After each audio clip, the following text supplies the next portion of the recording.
નડિયાદ શહેરમાં એક ખાનગી શાળામાં ફરજ બજાવતા શિક્ષક શીતલ લોલિયાણી વિરુદ્ધ નડિયાદ પશ્ચિમ પોલીસ મથકમાં ફરિયાદ નોંધાઈ છે।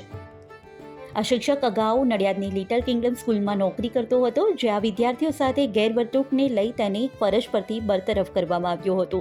જો કે ફરજ પરથી બરતરફ કર્યા બાદ શીતલ લોલિયાણી દ્વારા સ્કૂલને બદનામ કરવાની પ્રવૃત્તિ શરૂ કરવામાં આવી હોવાનો ઉલ્લેખ ફરિયાદમાં કરવામાં આવ્યો છે। આ શિક્ષક દ્વારા શાળાના ટોપર્સ વિદ્યાર્થીઓને તેમના વાલીઓનો સંપર્ક કરવામાં આવતો હતો અને લિટલ કિંગડમ સ્કૂલ બંધ થઈ જવાની છે તેવા ખોટા મેસેજ કરી ટોપર્સ વિદ્યાર્થીઓને અન્ય સ્કૂલમાં એડમિશન માટે પ્રેરિત કરવામાં આવતો હતો। એટલું જ નહીં, પણ લિટલ કિંગડમ સ્કૂલની શાખાની પણ નુકસાન કરતો હતો।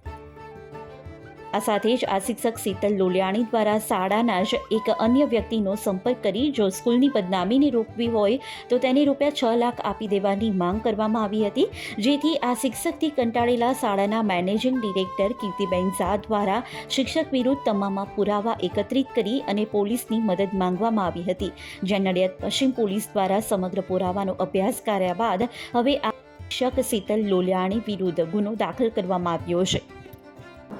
એ શિક્ષક દંપતી અમારે ત્યાં નોકરી કરતા હતા, એડહોક ટીચર તરીકે ને વિઝિટિંગ ફેકલ્ટી તરીકે માત્ર 6-1 મહિના નોકરી કરી। ત્યારબાદ વિદ્યાર્થીઓના ઘરે જઈ અને વિદ્યાર્થીઓને શેર માર્કેટમાં પૈસા રોકાણ કરવાની પણ વાલીઓ દ્વારા અમારી પાસે ફરિયાદ આવી હતી।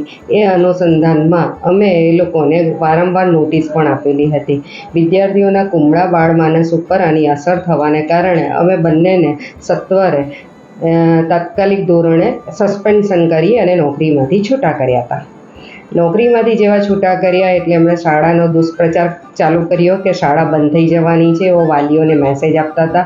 વિદ્યાર્થીઓને અને શિક્ષકોને પ્રતિષ્ઠાને હાનિ પહોંચે એવા વાક્ય રચના વાપરતા હતા। આના કારણે અમે ક્રાઇમ બ્રાન્ચમાં પણ એપ્લિકેશન કરી અને અરજી કરી હતી। ત્યારે ક્રાઇમ બ્રાન્ચ તરફથી અમને બોલાવવામાં આવ્યા અને શિક્ષકને પણ બોલાવવામાં આવ્યા હતા।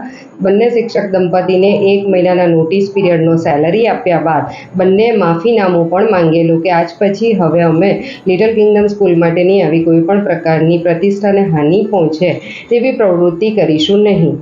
આમ છતાં પણ તેઓએ કન્ટિન્યુ આ બધી પ્રવૃત્તિઓ ચાલુ રાખી, અનેક ડિપાર્ટમેન્ટમાં ખોટી અરજીઓ કરી, વિદ્યાર્થીઓને અને વાલીઓને સતત વોટ્સઅપમાં, સોશિયલ મીડિયામાં બધામાં મેસેજ કરીને વારંવાર એક જ વાક્ય રચનાવાનો ઉપયોગ કરતા કે શાળા બંધ થઈ જવાની છે અને હું શાળાને તાળા મરાવીને જ રહીશ। તો આ બધી ઘટનાના જે પણ એવિડન્સ હતા પુરાવા સ્વરૂપે અમે પોલીસ ડિપાર્ટમેન્ટને જાણ કરી હતી, અરજી કરી હતી અને દરેક આધાર પુરાવા આપ્યા। ત્યાર પછી પોલીસ ડિપાર્ટમેન્ટે એને FIR સ્વરૂપે સ્વીકાર કર્યો અને FIR રજીસ્ટર કરી હતી। અને ન્યાયતંત્ર ઉપર સંપૂર્ણ ભરોસો છે કે અમારી પ્રતિષ્ઠાવાળી શાળા છે, 2003થી શાળા ચાલે છે અને વિદ્યાર્થીઓનું સતત બોર્ડમાં 100% રિઝલ્ટ આપીએ છીએ। એટલે આના કારણે કદાચ કોઈકને કોઈ તકલીફ હોય અને આવું કંઈ પણ દુષ્પ્રચાર કરવામાં આવ્યો હોય એની સંભાવના બની શકે। જો કે મહત્વની બાબત તો એ છે કે આ શિક્ષક શીતલ લોલિયાણી વિરુદ્ધ અગાઉ અમદાવાદ ક્રાઇમ બ્રાન્ચમાં પણ ફરિયાદ દાખલ થઈ હતી। તે સમયે આ શિક્ષક દ્વારા દેશના વડાપ્રધાનને ઈમેલ દ્વારા જાનથી મારી નાખવાની ધમકી આપવામાં આવી હતી, જે ગુનાસર તેની ધરપકડ પણ કરવામાં આવી હતી। જે બાદ નડિયાદ ખાતે આ શિક્ષક હવે અન્ય શાળાઓમાં ફરજ બજાવી રહ્યો છે।